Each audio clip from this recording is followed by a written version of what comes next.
Foundation done. Now let's add in some color to these branches. Hi everyone, I'm Catherine, the artist behind Bigelow Fine Arts. I'm continuing on the forest owlets in Kirby Rosanes' Fragile World. I have the full list of colors on my blog on Patreon, so go grab that if you need it. I'm focused in as tight as I can for the top branches again today, and today I will be adding color to the base layer I worked on last time. Building from a base layer does help make things a little easier. The base layer can be the hardest part. Now that I know what the branch approximately looks like, I have an idea of how best to place my colors. I am starting with Bistre, which is a light color, and I want to build up color in layers. I'm keeping the color mostly to the top of the branch and following the lines. I am not filling in the branch with Bistre. I want character and shape, not a cartoon. So I pick a line and I put the Bistre on one side of the line and I follow that line. And while I am keeping the color to the top for the most part, I will take the color down into the shadows if a line heads down that way. Is this your first time here? Welcome! I have the playlist for this series linked above in the cards. For this particular color along, it might be easier to skip back one video to lay down the foundation of the branches before carrying on.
My next color is walnut brown, and I want to accentuate some of the areas where I placed the Bistre as well as building up the shadows even more. I am especially working the walnut brown along any line that is thicker than the rest of the interior line art. Line weight gives the assumption of shading, and I use that to my advantage by adding and shading along any lines that are thicker or weightier. But this is not the only place I am adding shading. I do take some artistic license and create shading in other places to give the effect I want. If I think of an adult coloring book as a collaboration between the artist and the colorist, who is myself, then I am allowing myself to make of the picture what I want, as well as come up with something more. There is nothing wrong with the art, there is nothing wrong with just coloring along with the lines, and there is nothing wrong with adding more. The artist only envisions part of the work. It is our job as the colorist to finish the work however we want to. So I am having at it.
I bring in warm gray 6 to help deepen the shadows. I work with the shadows already in place, but I am also working with the walnut brown I already put down so I can darken up some of those newer shadows I have been placing. I don't want them super dark. I just want to add a little more weight to them, help them stand out a little more. Contrast is the key to making things pop off the page more, and I know this is an area where I struggle to get enough contrast down. Right now everything is a little flat, but as I build up the colors and build up the contrast as I work across the whole page, things will begin to stand out more. I like to go through at the end with sepia and really drive the contrast up and help the picture shine more. So right now I want to build up the contrast a little with each pass of color.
Coming back in with the warm gray 3, I blend out the top of the branches as well as blend out some of the edges of the shadows.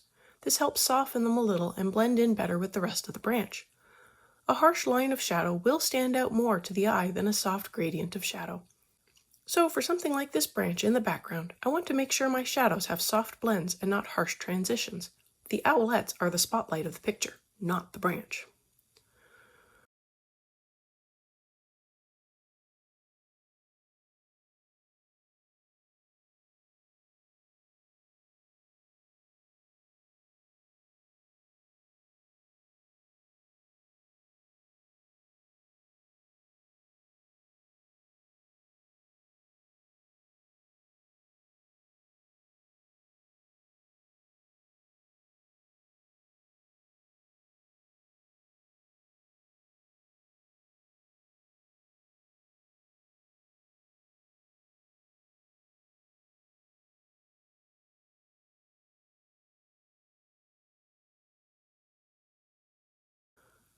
With the olive green yellowish, I want to add in a little character to the branches. I have noticed that many branches and trunks always seem to have lichen or something growing on them that lends a yellowish or greenish hue to part of the tree. And this is key, part of the tree, not the whole tree. So I am going through and adding in hints of a green-yellow here and there, but not over the entire branch.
My final color for these branches for today will be brown ochre.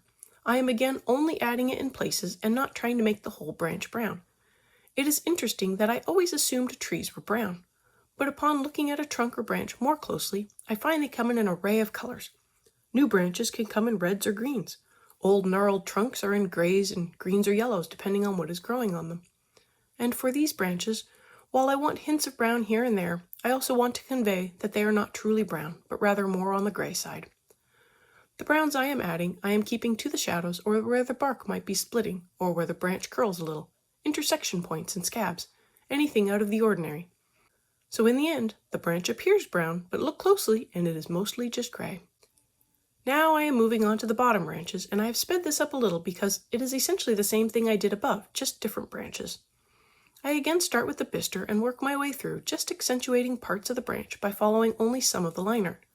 I put down a little more bistre close to the line and feather out the color.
Onto the walnut brown, and I want to first make sure I add more to the shadows to keep the contrast higher.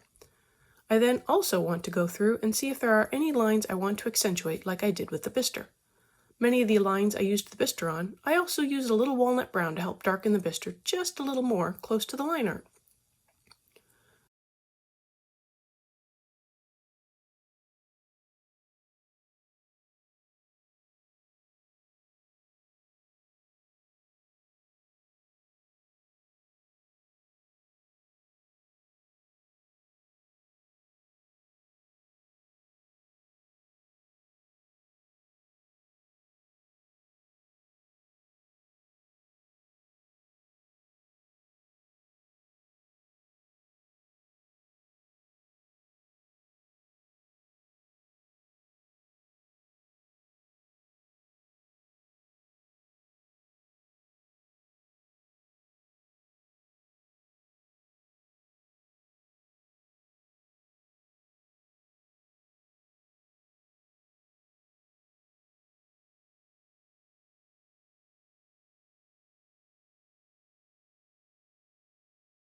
I bring in the warm gray 6 and work up the shadows even more.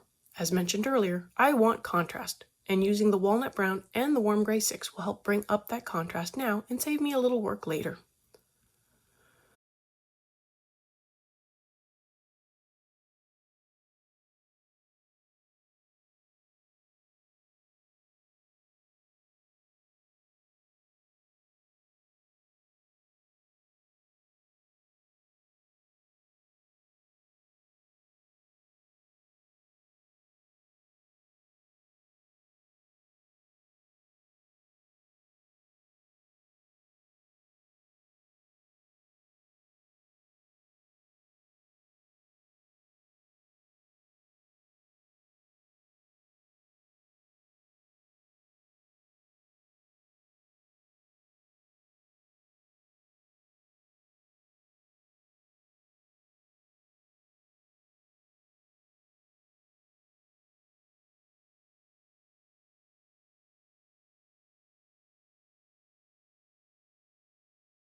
I come in with the warm gray 3 and help blend at the edges of shadows. Add in another layer to the lightest part of the branch and also blend the Bistre and Walnut brown to soften up the blending and layering.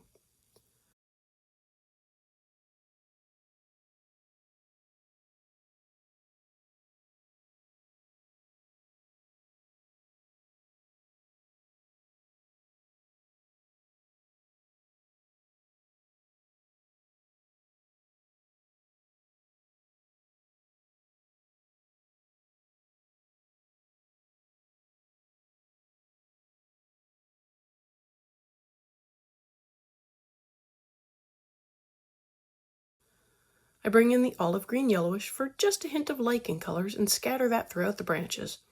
There should not be any rhyme or reason to how I am placing these. They would grow randomly in nature, so I am placing my marks randomly throughout the branches. There might actually be a reason for where lichen grows. More sun, more nutrients, more moisture, but it looks random, so I want to maintain that appearance of randomness.